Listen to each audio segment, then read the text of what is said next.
This is CGTN, China Global Television Network.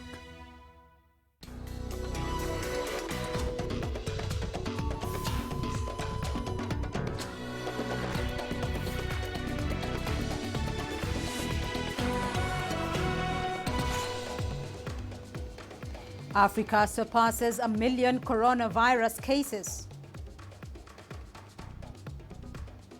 We'll look at the impact of the COVID-19 lockdown on young women and girls in Nigeria. And South Africa gospel hit song Jerusalema inspires a new dance challenge on social media. Hello and welcome to Africa Live on CGTN with me, Beatrice Marshall in Nairobi. We'll bring you the details on those stories in just a moment. But first, here's Hannah Vivier with the day's business headlines. Hannah. Thank you, Beatrice. Well, here's what's coming up in the business news. The East Africa community launches digital COVID-19 certificates to ease cargo movement at border points. And the African Export-Import Bank has committed $400 million to Mozambique's flagship gas project. I'll be back with details on those stories, but for now, the latest with Beatrice Marshall. Hannah, thank you.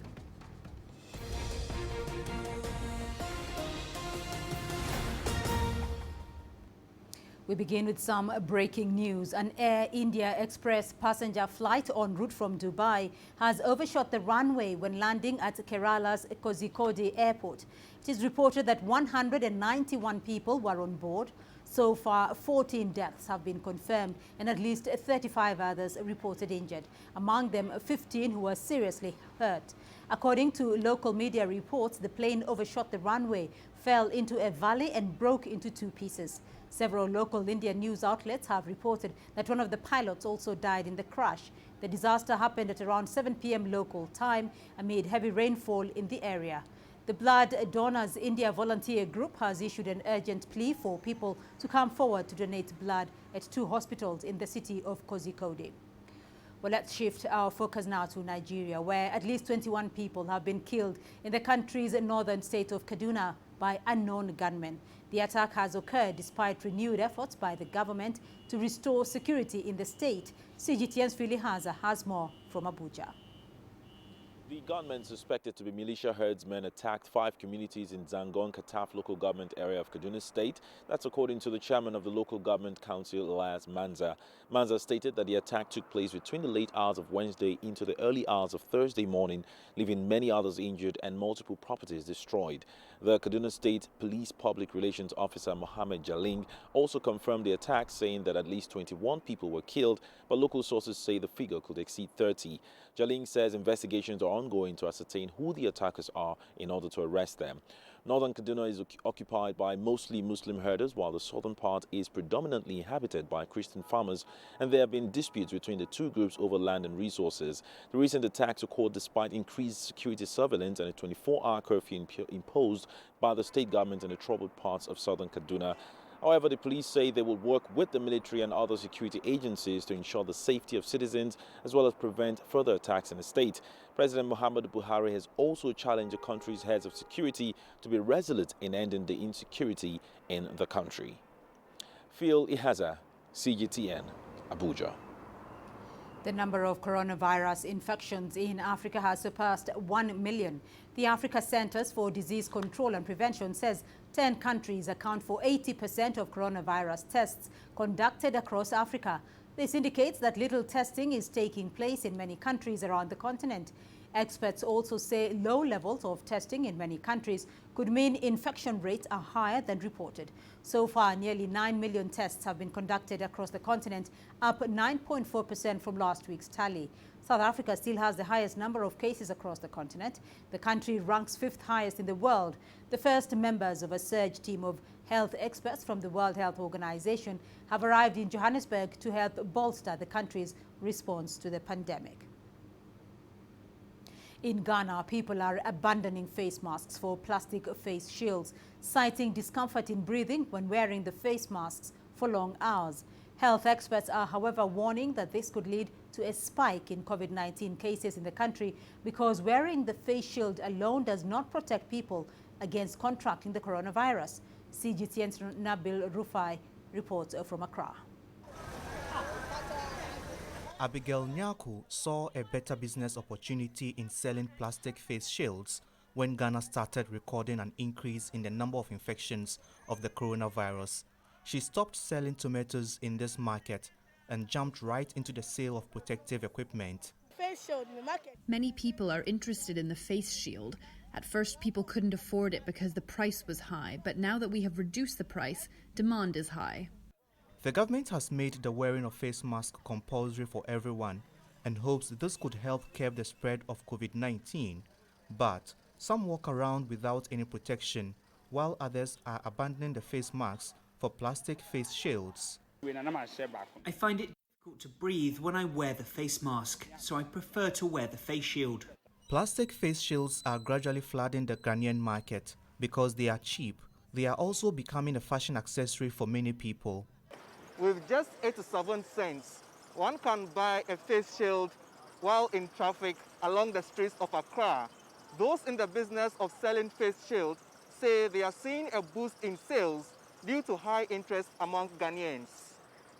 Health experts are, however, cautioning that wearing the face shield alone without the face mask does not fully protect people from contracting the coronavirus. In the mode of transmission of the virus, the coronavirus, it's two respiratory droplets. So it's through the mouth and then the nose. So someone talking, someone sneezing, someone singing, and all those things. And the face mask actually protects you from getting it because it covers your mouth and then your nose as well. But with the face shield, it just covers your eyes and a bit of the face, and there are a lot of holes in between. So you can still have the virus going through that passage, and then you can inhale it. Despite the warning, some Ghanaians still feel they are less at risk of contracting the coronavirus by wearing the face shield instead of nothing at all. Ghana has yet to flatten the curve on its COVID-19 infections. With the craze of face shield usage gaining popularity among many Ghanaians, health experts fear the country may see a spike in cases of the coronavirus if the situation is not checked. Nabil Ahmed Rufai, CGTN, Accra, Ghana. Well, COVID-19 has adversely affected livelihoods in Tanzania. However, the impact of the pandemic has not just been economic. It has altered societies and cultures socially, causing what experts call a social disruption. CGTN's Daniel Kijo has more. Mangelangela's dream was to see her only child get married. Her vision for a big celebration was disrupted by a global threat, the COVID-19 pandemic. To protect its citizens, Tanzania's government imposed strict social distancing rules and banned big gatherings. The wedding went ahead anyway, with a limited number in attendance.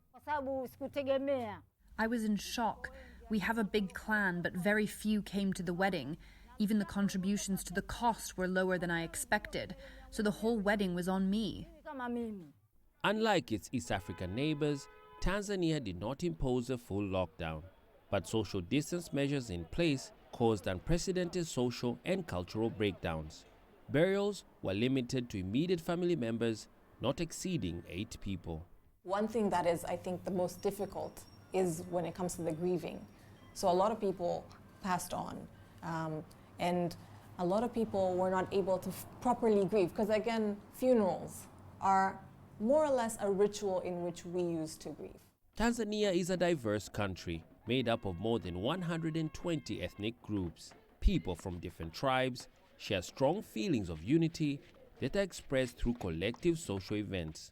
In Tanzania, like many African countries, it is common for many people to attend funerals, weddings, and other social events. Not being able to socialize and interact has caused a disconnect between families and friends. With the government now stating that COVID-19 is at negligible levels, communities here are slowly starting to rebuild relationship and try to get life back to normal. Behavioral scientists are optimistic as social distancing measures ease. They say personal behavioral changes, such as hand washing and wearing masks, are persisting and helping to create a more health-conscious society. How do we maintain those social connections and social gatherings, but protect ourselves? And I think that's the biggest thing that we can take away as well, is that how do I protect myself? Because if each individual is thinking about how they can protect themselves. We can still have our social gatherings.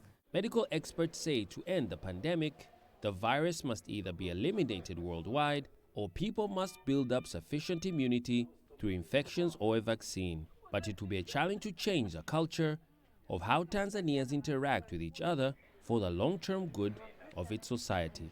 Daniel Kijo, CGTN, Dar es Salaam. The COVID-19 lockdown is causing an increased risk of abuse and teenage pregnancy in Nigeria. According to UNICEF, 6 out of every 10 children experience some form of violence. But the numbers could worsen as the school lockdown is forcing more vulnerable girls to share space with their abusers. CGTN's Kelechi Emekelam reports. Survivors of sexual abuse turn to art to ease their trauma at this rehabilitation center in Nigeria's capital, Abuja. 17-year-old Edith is one of them. We've concealed her identity for security reasons. Born into a poor family, Edith was handed to a guardian who promised to care for her and send her to school. But her ambition to get an education soon turned into a nightmare. Her guardian constantly sexually abused her, resulting in a mental breakdown and an unwanted pregnancy. As a child going through that experience, it was like a bad experience ever.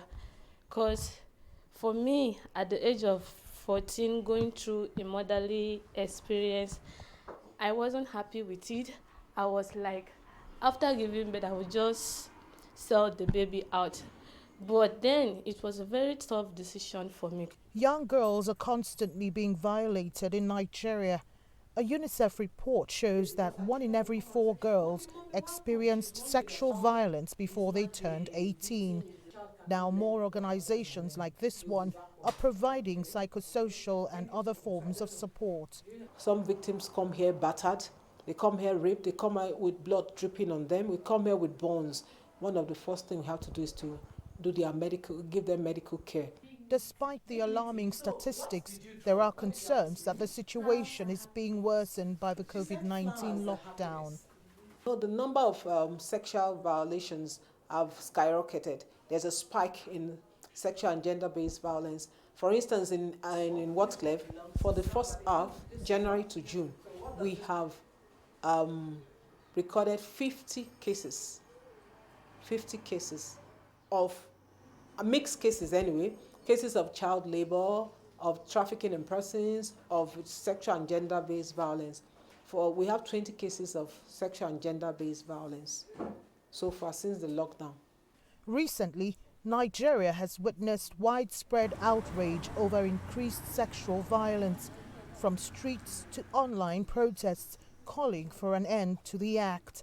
Now organizations are enlightening parents and their children to be better protected from sexual predators, and one of them is staying away from isolated areas. They're also pushing for stricter laws against offenders. Kelechi Emekelam, CGTN Abuja, Nigeria. The United Nations Refugee Agency is now calling on the international community to support humanitarian work for displaced locals. Flooding in many parts of the Horn of Africa nation have uprooted over 650,000 people. The UN High Commissioner for Refugees says 33% of the more than $150 million needed for humanitarian intervention has been realized. A statement from the agency says the latest floods point to a worrying pattern where extreme weather conditions are increasing in frequency and intensity. You're watching Africa Live. It's still ahead on the program. The U.S. president signs an executive order banning transactions with apps Chinese owners in 45 days. And in our Made in Africa series, an ancient Ethiopian weaving tradition gets a modern glitter.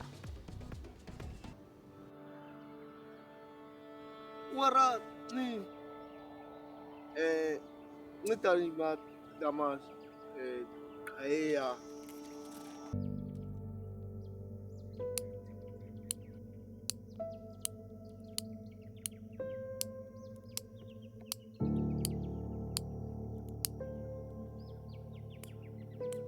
ngiska ikhabakha darum ku ngaqaini tanqana nuku kometa ku ata isesa isma kama ngaye kama kuru.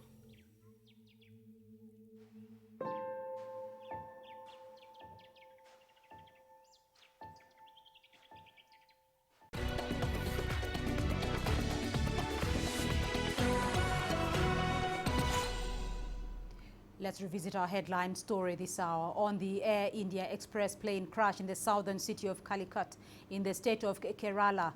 It is now being reported that 191 people were on board. Neha Punia has more on that. This was an incoming flight from Dubai to the city of Kozhikode in the South Indian state of Kerala.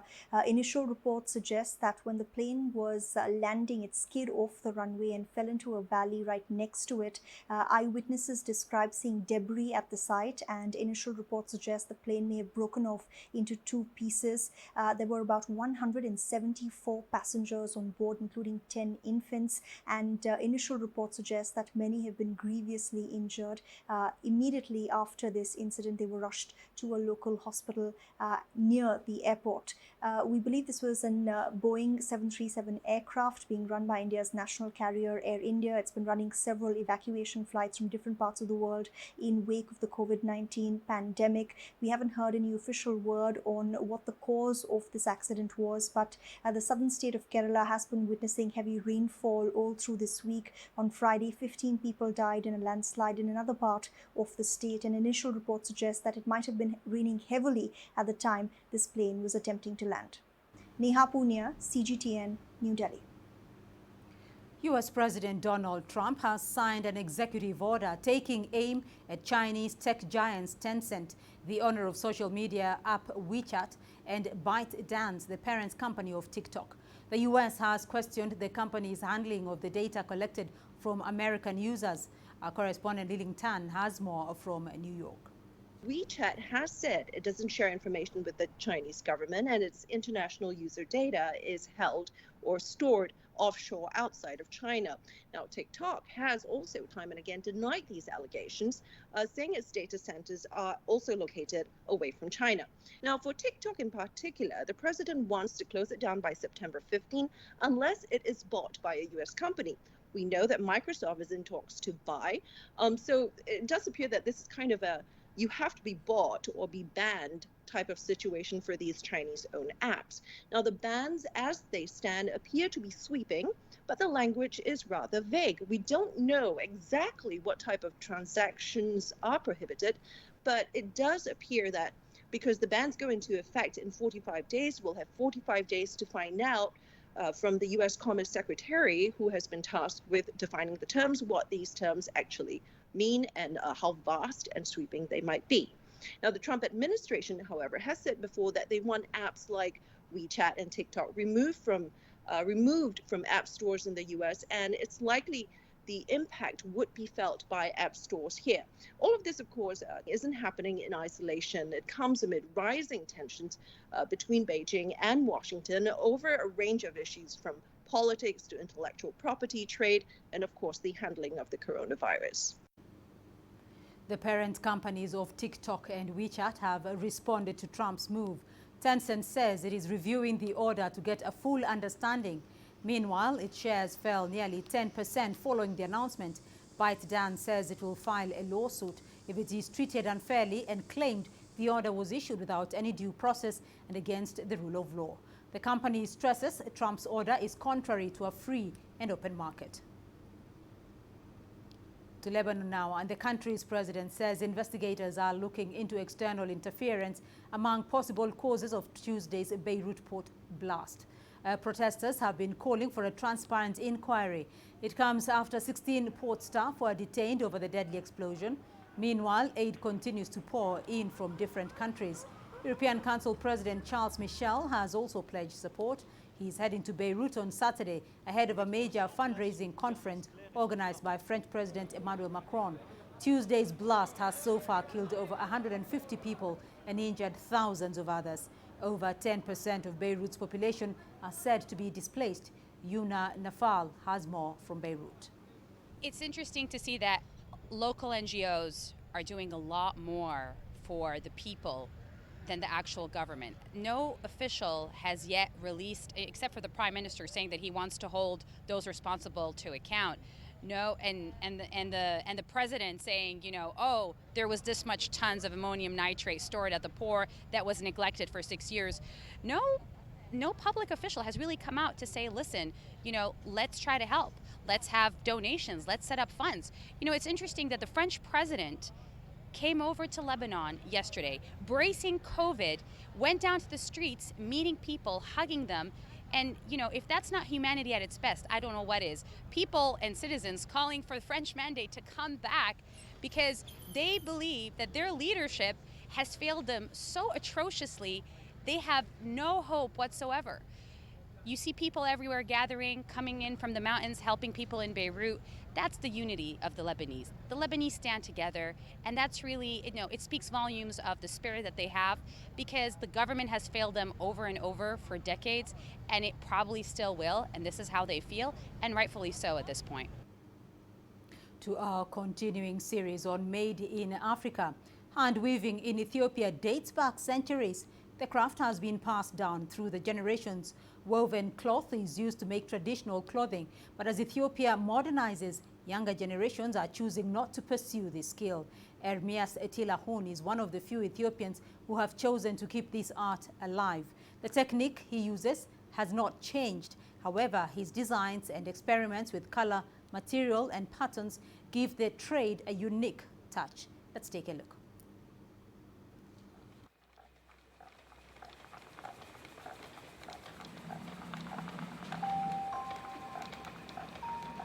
So there is a long tradition for it. We don't see this anymore in the Western world, really. Saba is just a very nice example because it's really produced from the scratch there. So it's really the story of made in Ethiopia.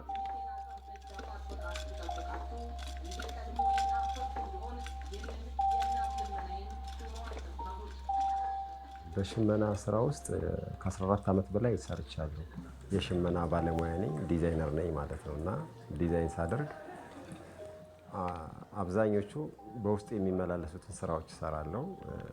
ከዛ ባለፈ አዳዲስ ሳምፕሎችን በዚህ በእኛ ባለንበት ድርጅቶች ውስጥ አያቴ ሽመና ይሰራል፣ ግን ጎበዝ ሸማኔ የሚባል አይደለም።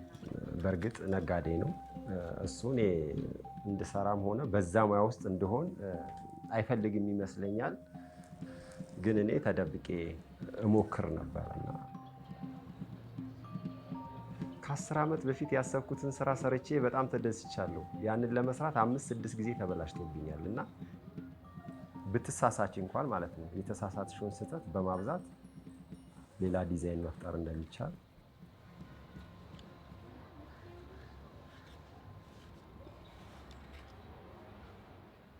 When something is handmade, like plates, glasses, or wonderful napkins, no napkin will be 100% the same. And I think that's what makes it special. So each item is actually unique.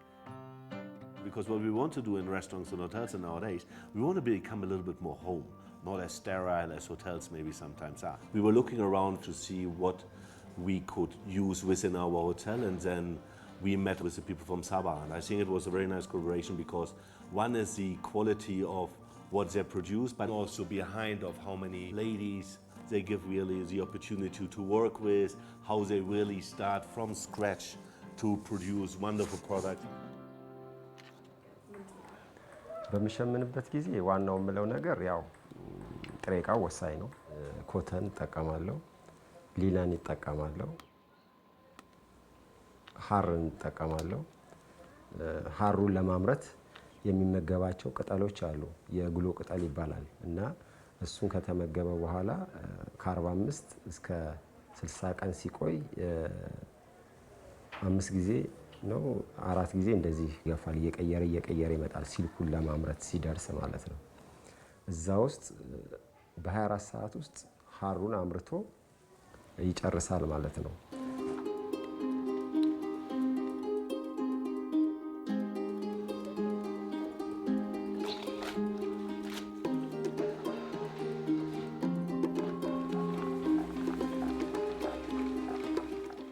ከኛ ከኢትዮጵያን ባህል የተለየ ልብስ ነው እዚህ የሚሰራው እና በጣም ብዙ የምጠቀማቸው የክር የቀለም አይነቶች አሉ። እነሱን በማቀላቀል በጣም ብዙ አይነት ዲዛይን እሰራለሁ እና ሰራተኞቹም ያንን ወስደው ይጠቀሙበታል። ጥሩ ፊድባክ አለው። እኔ አሁን አንዳንድ ጊዜ ይሄን ስራ እኮ እዚህ አፍሪካ ሀገር ውስጥ እኮ አይሰራም፣ እኔ ነኝ የሰራሁት ስራዎቹን ይሄን እኔ ነኝ የሰራሁት ምናምን ማለት ብዙ መስራት ስለምፈልግ ለመግለጽ ብዙ አይመቸኝም። ምክንያቴ ስራውን ሌላው ሰው ይሰራዋል። አሁን ይሄ ምን አዲስ ነገር ነው?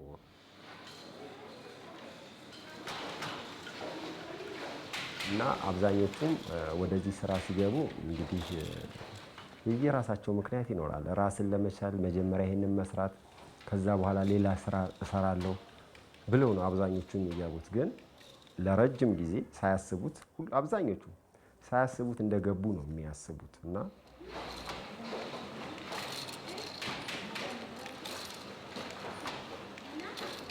For me, survival is a basic thing for them, from what I understood, because it depends. I mean, if you're working at Sabahar or some upscale or well-established institutions, I mean, the pay could be good, you could survive with what you're earning, and you could have the liberty of designing, creating, things like that. But, I mean, if you go to Shiromeda and see the small-scale weavers, survival is their biggest issue now. They tell you that the money they're making by selling these items, it's not as satisfactory, I mean, in terms of pricing. And unfortunately, now, the clothing are being cloned, being mass manufactured, which is a very big problem. So they're no longer handmade. I won't say for everything, but they're mass manufacturing it.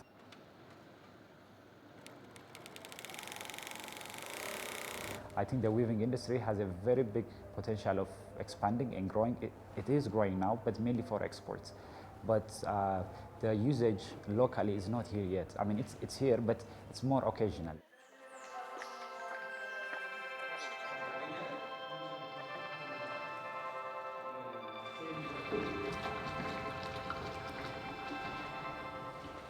ግን በራሴ አካባቢ ሳየው በጓደኞቼ ሳየው እንደው በጣም ትንሽ ነን የቀረ ነው በዚህ ሙያ ውስጥ ያለ ነው እና ለወደፊቱ እኔ ጥያቄ አለኝ። በዚህ ይቀጥላል ወይ አላውቅም። ፈጣሪ ነው የሚያውቀው። South African gospel song Jerusalema continues to enjoy international success. The vibrant song has inspired a dance challenge that has taken social media by storm. People from around the world are sharing videos of themselves dancing to the catchy beat. CGTN's Julie Shire met up with artists Master KG and Nomsebo Zikode in Johannesburg. Master KG's hit track Jerusalema featuring Nomsebo Zikode has sparked a global dance challenge frenzy. Dubbed the next I Macarena craze, the joyful song has had over 50 million views on YouTube. The dance challenge started in Angola when a group of friends recorded a video of their choreography and it went viral. That first video, the one from the guys from Angola, I feel like the first video, I would say maybe it's my #1 video. But besides that, there's a lot of videos that I've seen from different kind of people doing the dance. You know, they're spicing it up also, doing it with their own style, adding them. It's just, you know, more fun. Like, I think I will have a favorite today.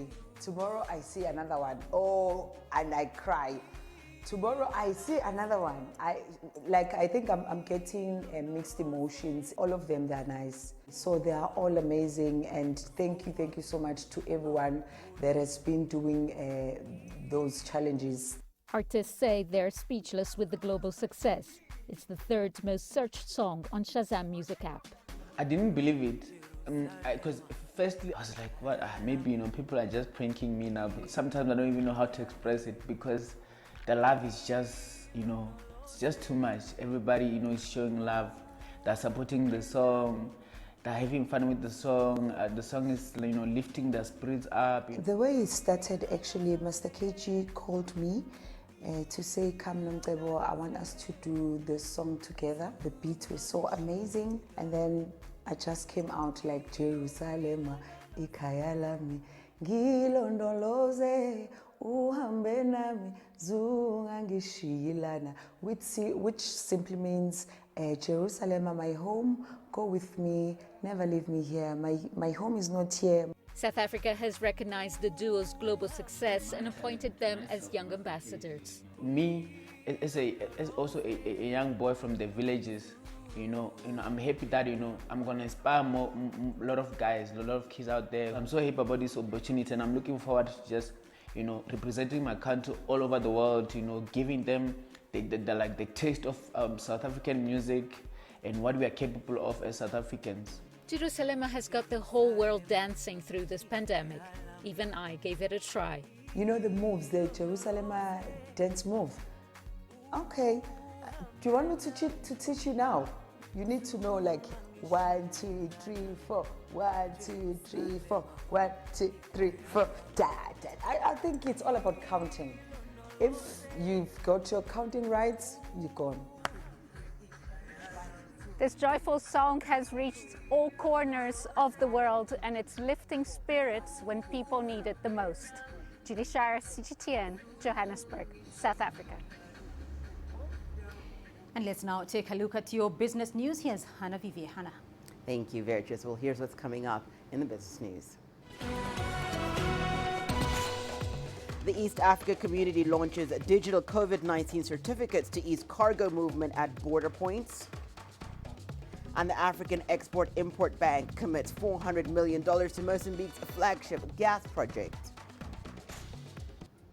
Africa is the nexus of enterprise, and global business will tell you why it matters. From the mega investment projects to multi-billion-dollar mergers and acquisitions. Africa today collects, just in terms of revenues from taxes alone, $545 billion a year. If you take 10% of that and you devote it to the energy sector, problem solved. All this on Global Business, weekdays at this time on CGTN.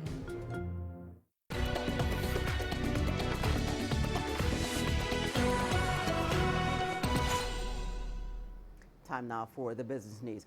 The East African community has launched digital COVID-19 certificates. The move is aimed at preventing the use of fake certificates and help ease congestion at crossing points. EAC says the system will be operational at border points of Malaba, Rusumo, and Kibero, while at Mutukula crossing point and Namanga it will be effected on August the 14th and 21st respectively. The electronic cargo and driver tracking system will ease the movement of goods at the border points, as it will allow sharing of COVID-19 test results of truck drivers electronically. This eliminates the need for physical checks, which have been blamed for causing delays in clearance at regional borders. The reliance on hard-to-verify manual certificates has been blamed for costly long delays at border points that sometimes last for weeks. Well, Cairo-based African Export-Import Bank has committed $400 million in loans and guarantees to Mozambique's $20 billion liquefied natural gas project. AfriCell Bank's moves follows a similar commitment for the same sum by the African Development Bank last month. The Mozambique LNG Area 1 project is ranked as Africa's single largest foreign direct investment to date. It will consist of 2 LNG trains with a total capacity of around 13 million tons per year. French energy firm Total, the operator, has secured a $14.9 billion senior debt agreement, the biggest project financing Africa has seen. Well, Somalia is expected to announce the winners of its first oil and gas licensing round early next year. The country is offering 7 deep water offshore blocks. They're estimated to be among the most prospective areas for hydrocarbon exploration and production. Authorities had previously planned to offer 15 offshore oil blocks. They, however, cut this down as oil companies started to cut back their upstream projects due to the recent price collapse. Oil, gas, and exploration started in Somalia in around the 1950s and 60s with a total of 70 wells drilled, 80% of which were onshore. Many major companies, including ExxonMobil, BP, Texaco, and Shell, were active in the region at the time. Well, Uganda's top mobile operator, MTN, says it will be listing at least 20% of its shares on the local market in 2021. In July, the South African-owned telco giant renewed its Ugandan license for 12 years. The permit conditions mean the company has to ensure a degree of local ownership by floating shares to the public. Here's CGTN's Michael Baleka with the details. MTN Uganda says it has started the process and are evaluating their stock before making them available to the general public. The plan is to have the initial public offering in June 2021. It's an exciting opportunity to further enhance the long-standing relationship that we have with our customers, who now will also have a chance to become shareholder of our company. In 2018, Uganda passed legislation making it mandatory for national telecom operators to list shares on the local securities exchange. The regulator of the capital markets industry in Uganda says the move by MTN to list will create a vibrant stock market. I think there's nothing more exciting than going to a customer with a new product, but also giving them a chance to own into the success of a company that is selling that product. So listing for these companies should be a big opportunity for them. They should embrace it. And we look forward to facilitating that as a regulator. Uganda has 3 telecom firms with national operators licenses. 2 of the companies, a local unit of South Africa's telecom giant MTN Group and a subsidiary of India's Bharti Airtel, are foreign-owned. The sale of the 20% equity stake in MTN Uganda will be restricted to citizens in the 6 East African community states. And while the policy seeks to ensure local ownership of the multinationals, some experts on capital markets argue there is no guarantee that Ugandans will invest. But the regulator predicts the MTN stock could be oversubscribed given the nature and retail liquidity of the telecom company. One of the challenges we've been facing as a market for a very long time is the lack of listings. So for us, this is a big opportunity. MTN has also expressed worry that a license limited to 12 years may impact investor and shareholder confidence. But Uganda's President Yoweri Museveni believes if all multinational companies open their shares to the public, it could conserve the foreign exchange, as a portion of the firm's dividend payouts would remain in the country. Michael Baleka, CGTN, Kampala, Uganda. Well, while the U.S. continues to pressure allies to block Huawei from their next generation 5G networks, South Africa is taking advantage of the opportunities the new technology presents. Mobile operators Vodacom, MTN, and Rain are already rolling out their 5G networks. This makes South Africa one of the first countries on the continent to adopt the cutting-edge technology. Let's take a look. 5G is roughly 10 times faster than 4G and 100 times faster than 3G. Chinese tech giant Huawei partnered with South African telecom operator Rain to roll out the first standalone 5G network in Africa. What we're seeing in African markets is a strengthening of the relationship between Huawei and local telcos, partly as a result of resistance to American efforts to control global commercial activity. Right now, we're seeing at least 3 of the major operators having rolled out 5G infrastructure, but at this stage, it is only limited to certain urban areas. Huawei is currently offering both standalone and non-standalone 5G. A standalone network is faster but more expensive because it needs its own infrastructure. Currently, Cape Town has the only standalone tower through Rain, but 5G is available to the rest of the country via the other networks. You see this camera right here, it streams at around 11K. And with 5G, needing all that data, at least we can actually do it at low latency. You can actually even conduct a surgery. Students don't have to watch from the window. They can actually see a live view of what exactly is happening. The opportunities are plenty, especially for small and medium businesses. If you think about healthcare and education, those are 2 massive impacts. And then job creation on its own, 2.2 million jobs potentially being created by 5G networks. $2.1 trillion in GDP growth. On the healthcare side, having that stable network means that you can have remote sessions with patients. It means that you can have, remote operations. Another key advantage is efficiency. Sending data from one point to another will be faster and easier improving productivity. To be quite honest, I mean, especially in our continent, and I'm talking Africa now, we've got our own unique challenges, you know, one around infrastructure deployment. You know, we're always lagging behind, you know, the global trends. And with 5G, definitely there's a big opportunities that it can help address some of the challenges that we have in Africa. There's no doubt the launch of 5G can help to reduce costs and to create better access to connectivity, important steps towards bridging the digital divide in South Africa. Sumitra Nadu, CGTN, Johannesburg, South Africa. Well, that's all the financial news we have for now. At the top of the hour in Global Business, we'll take a look at how Nigeria extending its COVID-19 lockdown by 4 weeks will impact business. But for now, let's take a short break and return. Beatrice is back with your sport.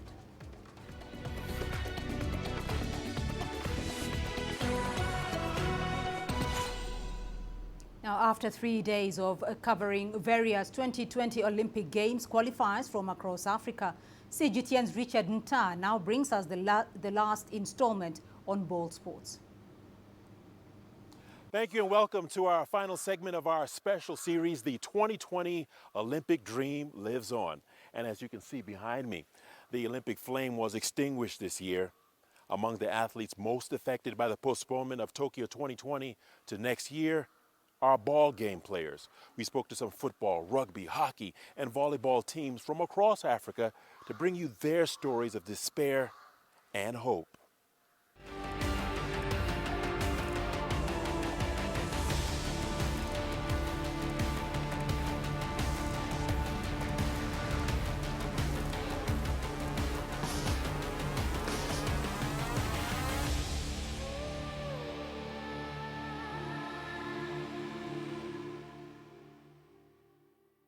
African men volleyball champions Tunisia were eager to test their might against the best teams in the world this summer, only for Tokyo 2020 Olympics to be postponed to 2021.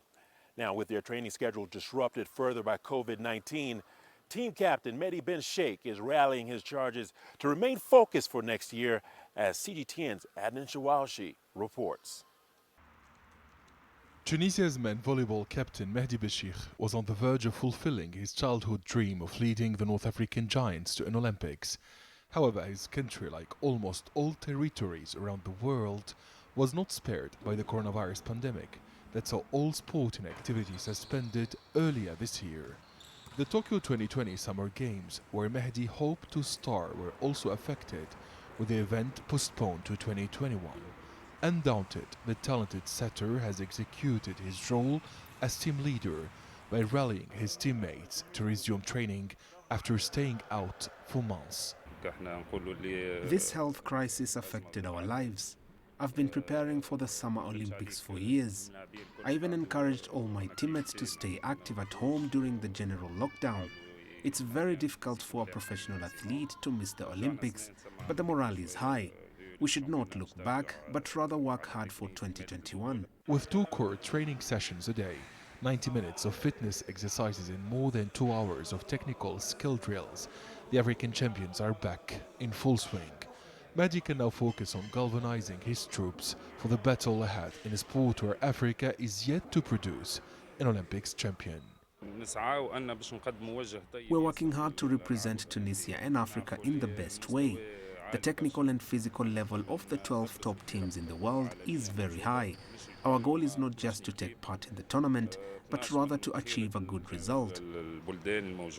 Team Technical Director Bassem Fourati ruled the postponement of the Tokyo 2020, decrying the team was ready for the Summer Games before coronavirus struck. The international health crisis has forced us to think of a plan A, B and C.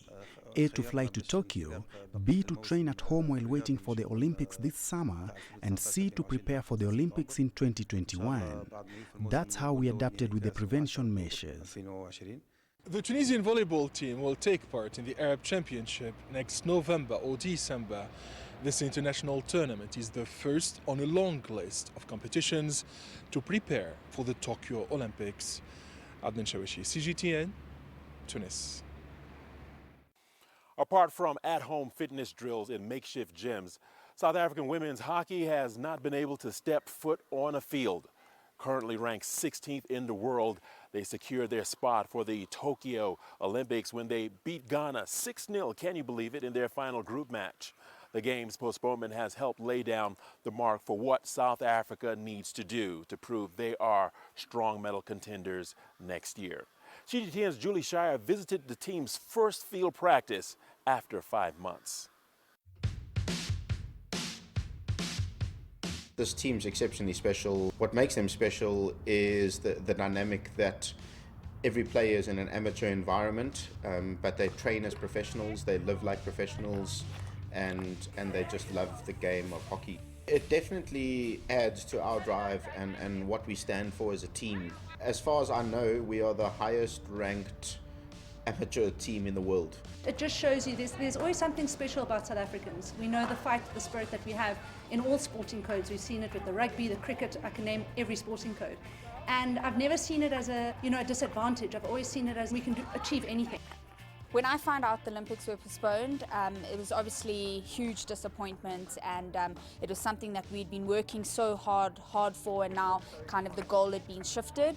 But I didn't want to let that disappointment kind of control me and control my actions, and I tried to be positive about it and turn around and say, you know what, team, this is an extra year that we have to prepare, an extra year we have to get better, an extra year we have to kind of be the best that we want to be. I think the postponement is what we need to look at. It wasn't cancelled. We're not going to the Olympics. So we also found out very late that we were going to the Olympics. We only found out last year, November, December. So we had really 6 months to prepare for the Olympics. And I think as a team and where our mindset is and to go and compete, the extra year actually really helps us. What we've really tried is just to keep the team physically, fit.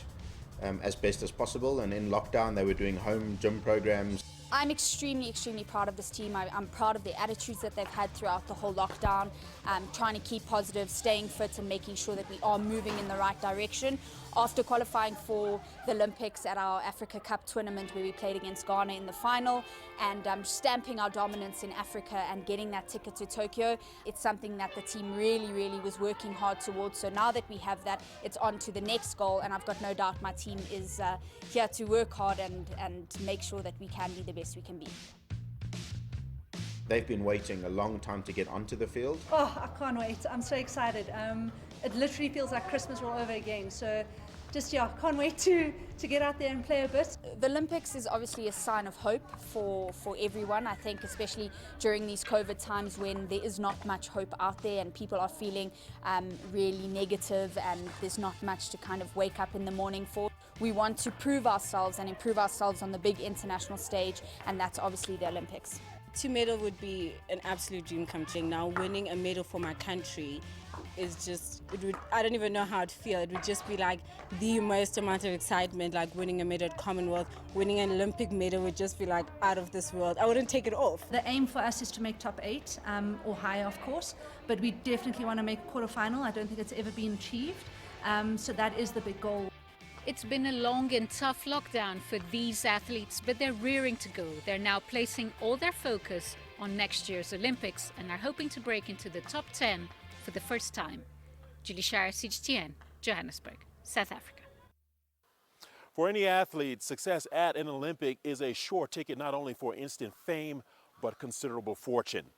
With little financial support from national Olympic committees, governments, and corporate sponsors, most athletes in Africa grind to scrape resources to give them a shot at the Olympic glory. CGTN's Mohammed Abubakar now brings us more on our special segment, Sport Economics.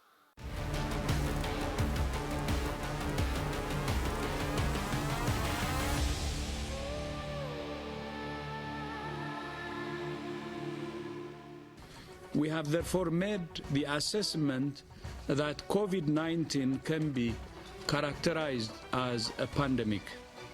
Following the outbreak of COVID-19, the world of sport has come to a sudden halt. This is due to the social distancing directive. From football to boxing, archery to equestrian, all sports attract spectators through their sporting events. However, without the crowds, a sport is as good as dead economically.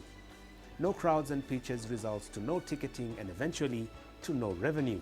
The 2020 Olympics provided a perfect opportunity for many sportsmen and women to capitalize on their talents. So, how are sportsmen and women dealing with this economic setback? I spoke to an analyst on sports economics to get his thoughts. I'm expecting all these national Olympic committees to take care of them financially. There is this aspect of their mental health too. Everybody's affected. So you can imagine if an ordinary person is complaining about their mental health of staying in the lockdown. Now imagine what is happening to an athlete that has been preparing for the games. You know, they've invested so much into this, and so that means the Olympic committees will have to look at their trainers, the psychologists, the doctors, and all, just make sure that they keep in touch with them. All the athletes. Very well said. What do you think would be the future of sports economically in this pandemic era? Wow. The dynamics have changed. For example, the future going forward will be that things is beginning to move virtual. I can see what the lockdown has done to the athletes, for example. They have been able to increase their brand value by some of them churning out content, sports content individually, and some of these federations too are beginning to sign digital asset contents with some companies. So most of them are beginning to look at this, how to communicate, how to reach out to the consumer directly and use it by using technology. So, what are some of the arising trends during the COVID-19 times? Let's take a look at some virtual connections. So some brands like Nike started online challenges with their key sportsmen driving the trend. For example, on Instagram, Nike and footballer Cristiano Ronaldo started the Living Room Cup.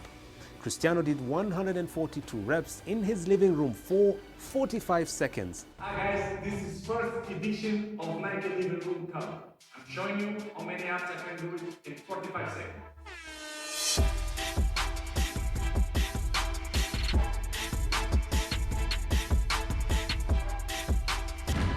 Now show me what you got. The Play Inside, Play for the World Nike Challenge saw millions of fans who did the same challenge and even beat the football star. You guys crushed it. Thousands competed. Millions of reps completed. So, despite the huge challenge posed by COVID-19, the world of sports can still marshal support of their fans through different and engaging platforms.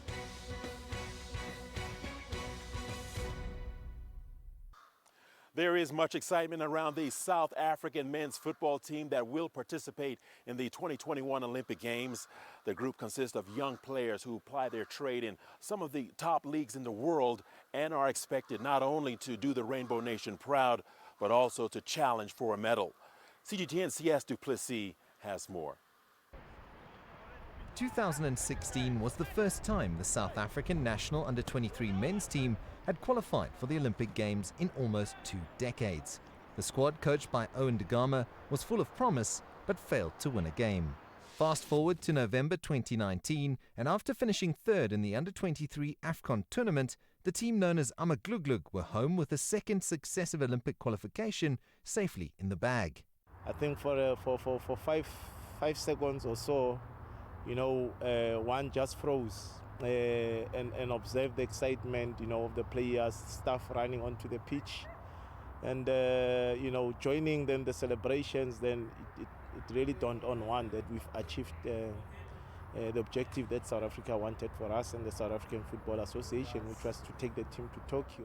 Captain Tertius Malepe, who was part of the 2016 group, is now on the verge of a unique milestone of playing in back-to-back Olympic Games. Of course, not so many players have managed to do that, of course. And for me, I'll be very, very blessed, you know, to be part of the Olympics second time. The national lockdown brought to an end any training opportunities. The stadiums were closed, players were confined to their homes, and all the momentum was kicked into the stands, leaving coach David Notoane having to adapt his plans and preparations for the event that would now take place a year later. The bigger frustration is, you know, having to wait another, you know, 8 to 10 months. It kind of feels like your dream is being taken away from you. As can be seen here, the players had to commit to home workouts in order to maintain their fitness levels while locked down and unable to train. This pandemic virus, it was not easy for everyone, I can say, and because when you have something ahead of you in a couple of 2 months, in this life anything can happen. With football slowly resuming at club level across the Rainbow Nation, the excitement ahead of the Olympic Games is starting to build again for the coach and his talented squad. 2 generations of Olympic teams, they couldn't go beyond the group stages. So, of course, the first big achievement in breaking our record would be to come out of the group stages. There's a lot of optimism around this crop of young players ahead of the largest challenge of their careers to date. But for now, it's a waiting game, an opportunity to reflect on a time when training sessions were taken for granted and without risk of contracting a deadly virus. Those days will return, and Tertius Malepe will get a chance to eventually lead his team on one of the biggest sports stages in the world. It's a matter of us making ourselves and our beautiful country proud and make sure that we compete as much as we can. We're not going there to add numbers, but to compete for the trophy. After a pulsating 4 days, it's time to wrap up our special series, The 2020 Olympic Dream Lives On. We look forward to return in 2021 with comprehensive coverage of the Games. Thank you for watching and stay safe.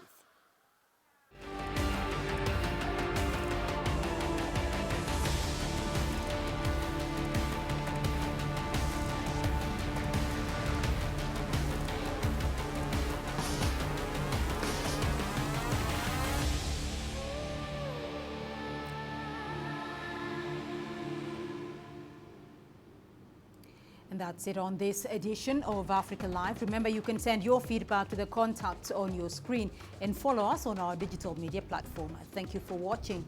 I'm Beatrice Marshall in Nairobi. Hannah Vivier is up next with Global Business. But from me and the team here on Africa Live, bye-bye and stay safe.